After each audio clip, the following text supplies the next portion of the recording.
Hey, this is Gerry Visca, the publisher of Defyeneurs, and welcome to the new issue, the Top 50 Health and Wellness Tips. We are super excited about the power and the energy of this publication and the lineup of world-class experts that I'm truly inspired to shine a light on.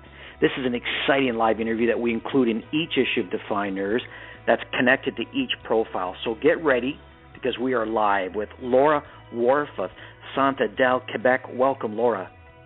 Hello, Gerry. Thank you. Happy to be here.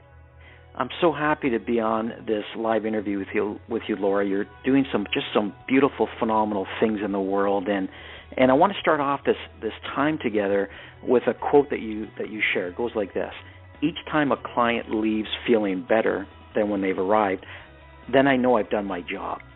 I love that. Mm-hmm. So share with us, why have you chosen to serve others through health and wellness? Well, health and wellness has been a lifelong journey for me. I grew up in a rural country area on 96 acres of property, so roaming the land with my dog. So I think when I kind of look back, that's what's been the common thread throughout my entire lifetime is wellness and well-being before I even knew what that was all about. And so I believe it's a calling for me because it's been something that has just been so present in my life, and I love helping people on their own quest to well-being as well. And I know what it feels like to go through those stages of life where that feeling of overwhelm sometimes and anxiety and too much on your plate. And, what kind of strikes me is that so much now, especially in the corporate world, when you ask people, how are you? The response is, oh, I'm busy. Do you ever get that?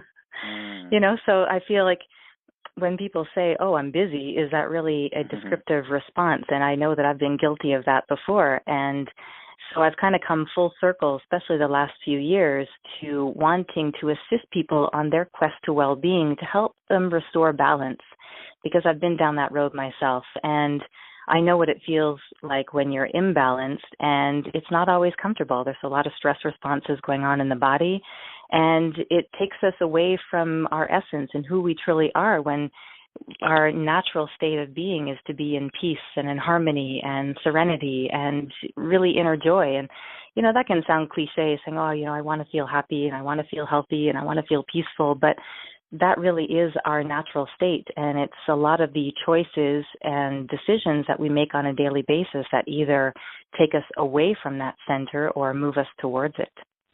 I love that. There's absolutely nothing cliche about you, Laura.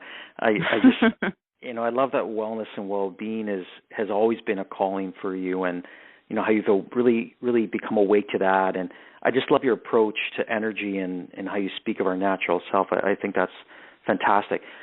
There's another quote that you share here, and I love it. It goes like this: "People may not remember what you say or what you do, but they will always remember how you made them feel." And there's no doubt that your approach to health, happiness, and well-being is truly, truly remarkable, and it means a lot to you to help someone feel extraordinary. So how are you inspiring others through health and wellness and through all your programs and workshops? Tell us about that. Well, I think number one, to inspire others, for me, one of my values that are closest to my heart is authenticity. And I think that if I'm going to be teaching something, that it's important for me to walk the walk and talk the talk. So I love that message that Gandhi had said years ago, that my life is my message. And so I live by that. And every single morning when I wake up, I take a couple of deep breaths and just take a couple of stretches to get out of the sleepiness mode. And I say thank you, and I say thank you for this opportunity of this day, and thank you for my body, and thank you for my family and my loved ones, and thank you for the opportunity really to make a difference. And so that's what starts off my day. So I recommit to that on a daily basis, because health and well-being really is something that is a priority in my own life. And I think that people need to realize that it's about taking responsibility for our well-being, and that it's not just something that happens haphazardly. It's something that requires a little bit of effort. So I think in all of my teachings, I try to assist people to come to that real space within their own hearts. And I say that it's like your own internal GPS system. So it's that's the center of our heart. And what does that mean, to come back to your center? And really what that means is teaching people how to be present and how to be here. So if I'm having a conversation with you right now, then there's nothing else that's distracting me right now. I'm 100% here with you. I'm listening to your words, and I'm feeling your energy, and I'm, sensing the intention of putting out these health and wellness tips so that we can assist others. And I think we can assist others not only from the information that we're putting out there, but through the knowledge and through the experience and things that we've lived through in our own lives, to be able to pass on that message authentically and say, hey, you know what, I walked this path. I know what it feels like to feel stressed. I know what it feels like to be in pain. I know what it feels like to feel sad, but I also know what it feels like to be elevated and to feel free and to feel joy and to feel fulfillment. And so there's lots of tools and techniques that we can use to help us walk that path, whether it's through physical fitness. And my life began really from the physical realm. It was physical fitness and moving your body and, eating well. But, over the years, I've really connected to a deeper approach of spirituality, that holistic approach to well-being, that it's not one thing that makes us feel good. It really is an all-encompassing approach, and I call that my 8 essential elements to health and happiness. And so there's many different elements within that. I could elaborate on that if you'd like. I love that. I'm actually going to tie into that, your 8 elements, in a second. I just love that you carve out the time, Laura, to create the space for well-being. It doesn't just happen. And that's one thing I admire about you. And I want to get into a bit of this School of Happiness, and you're the founder of the School of Happiness. And we did a poll not too long ago on over 1,000 people and asked them what they truly wanted. And one of the top things that rose to the list was happiness. And I feel that the world is seeking that more and more. So when I experience extraordinary people like you that are focused on the health and happiness, and you're a health and happiness coach, tell us a bit more about that. Mm-hmm. Well, that really is a blend of a holistic approach. So I blend a lot of the ancient teachings of yoga philosophy, Buddhism, with exercise science and positive psychology. And Harvard University is doing a lot of research the last several years on positive psychology, which has really grown more strongly in the last 10 years. And it's helping people rewire their brains. And we know now that the brain and the whole study of neuroplasticity is that just as much as we can train our muscles and our body to become stronger, we can also train our minds to become happier. Now, not everybody is born with that sunny disposition, but we know that it's something that can be trained through different tools and different methods. And one of those methods is meditation. Meditation is teaching people how to calm that mental activity, and really that is the premise of all yoga teachings, is calming the fluctuations of the mind. And that's the second Yoga Sutra that we call Chitta Vritti Nirodha, which is creating a little bit more space in between those thoughts. And when there's more space in between the thoughts, then we have that ability to be more present and more self-aware. And when we're more present and more self-aware, we can navigate our lives, our conversations, our actions in more an authentic, real way, and saying, does this feel right for me? Because our body really has an internal satellite system, like I've said before, with the heart, whether it's the physical heart or the energetic heart that we talk about. We know that there are over 40,000 neurons that connect our limbic brain, which is our primitive brain, with the physical heart. So all of that information that come into us in a day from our conversations and our interactions and time that we spend with others is affecting us in some way. So we feel either, if you're stuck in traffic, that might be stressful for somebody, because then they're already going into their mind saying, I'm going to be late for work. If I'm late for work, my boss is going to get upset. I'm going to be late for that meeting. I might lose my job. So you see, this becomes a cognitive stress, that then there's a physical stressful response within the body, that then the body secretes all these stress hormones that circulate, that over time, we need a certain amount of stress to charge us and to motivate us to do things in life. But what happens, it becomes detrimental if that stress symptom is prolonged over a long period of time, and it starts to break down our body and ages our body more rapidly. So the School of Happiness, the mission really is to provide tools and teachings for people to upgrade their health, happiness, and well-being using my 8 essential elements, but really getting people to understand that you can rewire your brain by refocusing on what is going right in your life. Instead of getting stressed while you're sitting in traffic, saying, all right, can I come back to the present moment, saying, I'm stuck in traffic right now. It is what it is. Maybe put on some good music or focus on what is right in that moment. So gratitude, apart from meditation, is another one of those practices. So focusing on 3 things that you appreciate in your life, 3 things that that you are really, really grateful for, not thinking about it at the mental level. Again, like when I said, there's those 40,000 neurons that connect our limbic brain, our primitive brain, with our heart. That's the part of the brain that governs the physiology of the body. So we need to feel that. We need to rewire our brain to see things more positively. So if I think, wow, I really loved that interactive conversation I had with Gerry today, and I re-feel it again, I feel that excitement and I feel the joy, then I'm reliving it and I'm training my brain to see things that are more positive. So that's the second approach. And the third would be, physical activity. People, they say that just 15 minutes of cardiovascular activity in a day is similar to taking an antidepressant in terms of the secretion of feel-good hormones within the body. I love it. So these are some of the Laura. teachings. I guess I'll talk about that for a long time. I love it. I'm loving our interactive conversation. I really like the way that, you focus on space and, creating more space between our thoughts. And, a lot of people don't realize that this tremendous power that exists between, stimulus and response, and that space between. So I love that. I want to get into these 8 essential elements. And first of all, it's my favorite number. It's probably why I decided to put you on page 8, actually, start you off on page 8. So, there's a real power in that number. So maybe just give us, give the listeners an overview of these 8 essential elements. Sure. Well, I'll summarize some of them quickly because I could spend a day talking about each one of them. We could do that in our next retreat. So, usually the gateway in to assist people to regain balance within their life is mindful movement. There's a lot of ways to move your body, and when people ask me, well, what's the best exercise to do? I often respond in saying, well, it's the one that you're going to enjoy and it's one that you're going to do. So I say mindful movement. So you could go for a run and be mindful, or you could be completely spaced out and checked out and your head is somewhere else. And that could actually be creating a stress response in the body if we're not fully present, because you may not be noticing symptoms that your back is bothering you, or your hip might be imbalanced, or your knee has a little twinge. And if you keep pushing through it, then your body is giving you a message saying, there's something I'm calling your attention for here. Please listen. And oftentimes people don't hear those whispers.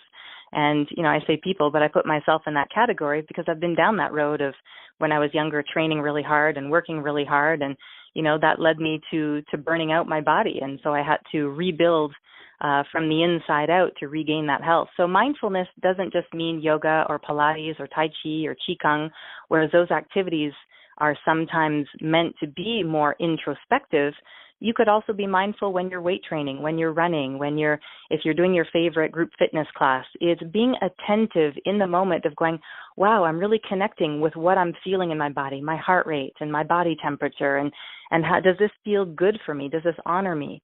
So mindful is bringing moment by moment awareness when you're executing your exercises, a posture in yoga, or any other movement, so that you're managing your intensity levels more effectively, so that you feel stronger and more energized at the end of your workout as opposed to feeling depleted. So that's one of the ones that we often move in with that would be my first 8 essential element. The second one is natural nutrition. So natural nutrition basically is about consuming whole foods that are complete and perfect in their natural state. So if you picture an avocado or a bunch of Swiss chard or kale or an egg, these are foods that contain their balanced ratio of vitamins, minerals, fats, carbohydrates, and sugars. They're not altered or stripped in any way. So the body knows how to break them down. So you're getting the nutrients that you need and balancing out your nutrition with the right proteins and carbohydrates and fats in every meal, so that you feel more focused, you feel more energized, and it fuels your body and your mind to do everything that you want to do. So nutrition is a really huge component as well for performance, whether for physical or mental or emotional performance. Number 3 would be spiritual centering. So spirituality for me is something that I've put a lot of emphasis on the last 15 or 20 years after I moved out of just the physical. And spirituality doesn't mean anything with regards to religion. Some people may be connected to a certain religion, and that's fine. But it basically means it's connecting to that deepest part of you. It's that deepest part that creates meaning for you in your world? Do you feel a sense of worth, of hope, of purpose? Do you have a positive outlook on life? Do you feel serenity and peace, or do you feel that you're always running like a chicken and feeling overwhelmed and anxious and depressed? So those are body talk. Your body tells you either through feelings of peace, serenity, and joy that, this is a yes. Whatever you're doing in that moment, your body is saying, yes, this is the right track, and it leads you. It means you're on purpose. Whereas if we feel overwhelmed and stressed and anxious all the time, it's your body saying, there's something out of whack here. This isn't the path that is optimal for you. So there's daily meditation and centering exercises that we can do that allows us to experience those feelings of presence and deep peace, love, connection with our highest self, and really assist us through this practice to reveal the truth of who we are. But then feeling that truth is one thing, but then do we have the courage to walk toward that path and to walk towards where our hearts and our soul is actually guiding us to go? So spiritual centering is a really huge part of those 8 essential elements. Connection to nature is a really big one for me. Like I said, I grew up in the country and I would take off for hours. I didn't grow up in the age of cell phones and video games and computers. It was really get outside and go play before dinner. And so that connection to nature is really important. And there's more and more research now talking about the benefits of nature and the influence that being outdoors has on our health, happiness, and vitality. So just by being in natural environments, walking near water or in mountains or near trees will help rebalance our own human frequency. And we know that the Earth has an electromagnetic frequency called the Schumann resonance of 7.83 hertz. And our human bodies also have a similar frequency. But when we are in front of laptops or on cell phones or under neon lighting or around cell phone towers and downtown cities, the vibrational frequency, our vibrational frequency is altered because of these electromagnetic frequencies. And so those prolonged exposure to those electronic devices and Wi-Fi signals have damaging effects on our health long term. So just by going back into nature and spending just a little bit of time, 2 or 3 minutes walking barefoot on the earth sometimes, or, hugging a tree or going for a walk on nature trails will help rebalance our own electromagnetic frequencies. That's why we feel so good when we're in nature. Number 5 would be passion and purpose. For me, that's always been a quest of really discovering what my dharma or what my self-purpose was. And, people from all walks of life share an innate drive for meaning, direction, and purpose. And when people ask me, well, I don't know what my purpose is and what is it? And I said, well, what makes you come alive inside? What activities, when you're doing those things, that do you lose track of time? That's really your path to true happiness right there. So following what's right in your life, and that's where the School of Happiness and Positive Psychology will help us, because by practicing gratitude and practicing focusing on what's right in our life and what we enjoy, it helps us recognize more of those things as they come onto our path. And really, happiness isn't something that's external to ourselves. It's something that begins very much intrinsically. It's that journey within. It's not the nicer car, the bigger house, or the beautiful clothes. It's appreciate those things that you have in your life, but don't become attached to them. And so the passion and purpose element is something where we explore all of those areas. Number 6 would be play in your day. There's actually, I discovered when I was writing these 8 essential elements over the last 2 years, and I wanted to summarize them, that I found that there's a National Institute for Play. And, they claim that play is really the gateway to vitality. And play is something that we did as kids. I mean, think of what was your favorite sport or your favorite game that you played with your friends when you were young. And when did you stop doing that? So it's important it's a source of relaxation. It's a source of stimulation.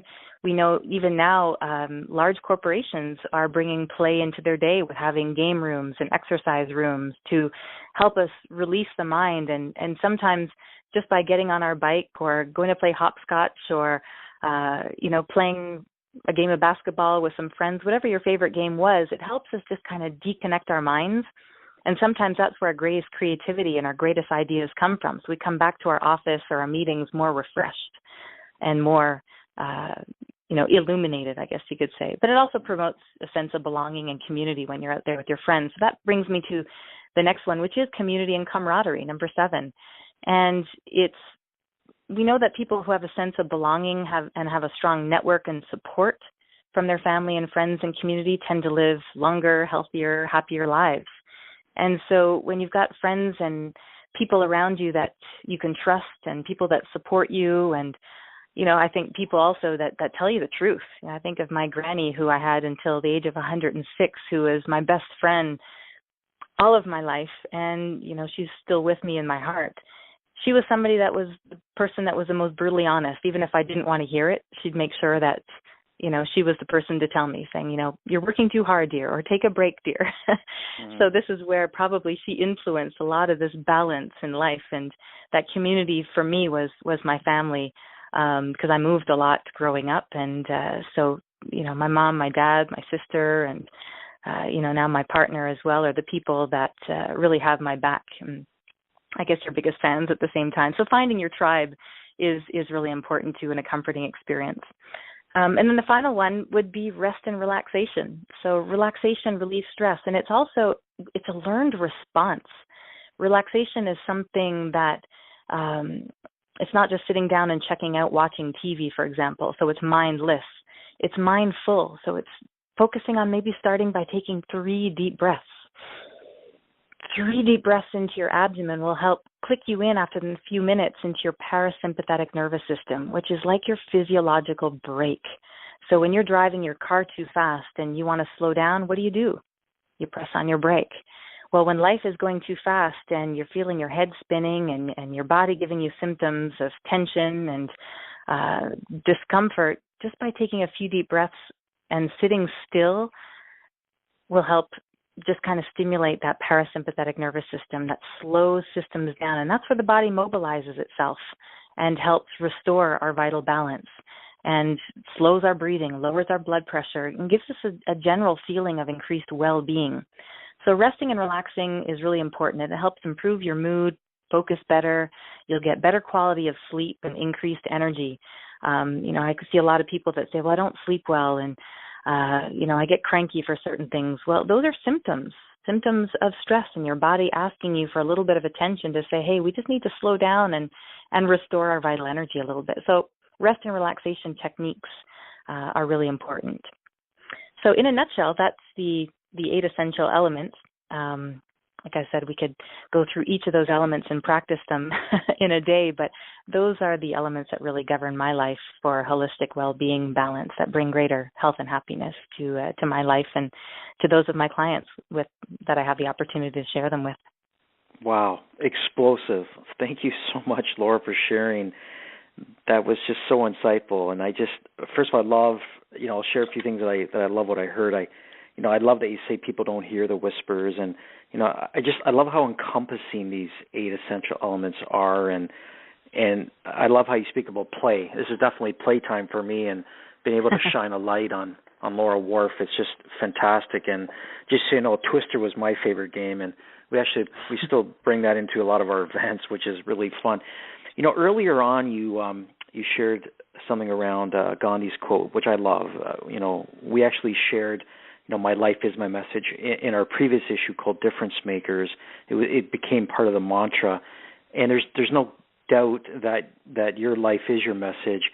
There's another quote that you share here: I teach in a caring and attentive way so people feel welcome and safe with me. There's no doubt in my mind that you're a difference maker in the world. Share with listeners, what is the difference that one major difference you wish to make? Well, when you quote that, what I had said that I meet people where they're at, and I try to make, whether it's fitness, yoga, meditation, happiness, the encompassing overall global health, holistic health, is to meet people where they're at and to take baby steps to move towards wherever they want to go. And generally, human beings want to be heard. And so if I'm centered and present, and this is why I think it's so important for us to practice really being well so that we can hold space for other people around us. And so regardless of whether it's in a one-on-one session or a group class or a conference setting or a retreat, is if I can be present and self-aware and centered and well and relaxed myself and happy, then I am extending that vibrational frequency out to those people that are around me. And we know studies have shown that there are effects of secondhand stress. So think when you're around somebody who's really uptight or angry or stressed, and how does that make you feel when you're in that person's presence? Versus somebody who really inspires you and helps raise you up. So that's what I try to put out there. And I know what it feels like when somebody puts you down and it makes you feel small and it gives you that knot in your stomach. So how can I turn that around? So if somebody comes in and they're in my space where I'm well, is vibrationally, if I could just raise you up and help you be a little bit more inspired and give you a little bit more hope and tell you that it's going to be okay, and all I want you to do this week is practice taking 10 deep breaths in the morning. Can you do that? And if they say yes and they leave feeling more uplifted, then I've done my job. So it's really about creating baby steps and doing one thing at a time. And I love that book called The One Thing, and that's inspired me last year, is I teach people, this week, I just want you to focus on one thing. And maybe it's carrying your water bottle around so that you hydrate yourself. Maybe it's focusing on 3 gratitudes in a day this week. Maybe it's when you get reactive and you're about to say something that might not be uplifting to that person in front of you, you take 3 deep breaths. So, these are just some little tools and techniques that make the difference. And so that's the difference that I want to make, is to give people these simple tools that they could incorporate into their lives just within minutes. It doesn't take a lot of effort. It just takes a little bit of awareness and commitment. I love it. Focus on one thing. That is a great book. I've enjoyed that. There's definitely no limits to Laura Warf. I can, definitely say that. Laura, my final question for you, it's a legacy question. And, as I listen to you and observe your beautiful energy, there's no question that you're really making an impact on others, but more importantly, yourself. So my final question for you is, what will your friends and family say about you? How did Laura Warf live her life? That's a deep question. I'd have to reflect on that one a little bit more, I think. Well, the people that know me the most probably say that I'm highly sensitive. My grandmother used to say, "You're too emotional, dear. You're too sensitive, dear," which I am, because I feel things intensely. And that can be a blessing and a curse, I suppose. But I see it as a gift also. Again, it's focusing on what's positive in this and how can I use it to my advantage. What my family and friends would say is, hopefully they would say that I'm somebody who's caring and that I'm authentic and that I'm truthful and that I really want to help others. And through my own struggles in my own life of health and happiness and lifestyle balance, that I've been able to overcome those challenges and that I'm a strong person. And I got that skill also from my grandmother and my mom. Both of my parents, were very strong. They've been through a lot in their lives. And so they led by example for me. And so I hope to live my life as an example to show others. So it's not what we say, but it's really the actions. And that kind of brings me one last thing I guess I could share is I worked with a shaman a few years ago, and he was a medical anthropologist for 30 years. And when he very much working in the laboratory, and when he met his guru with the Incan tribes in Peru, a lot of the elders don't speak a lot. They really lead by actions, and it's very experiential. And so he looked at this person and he kind of pointed his finger and said, "You have a lot of information, but no knowledge."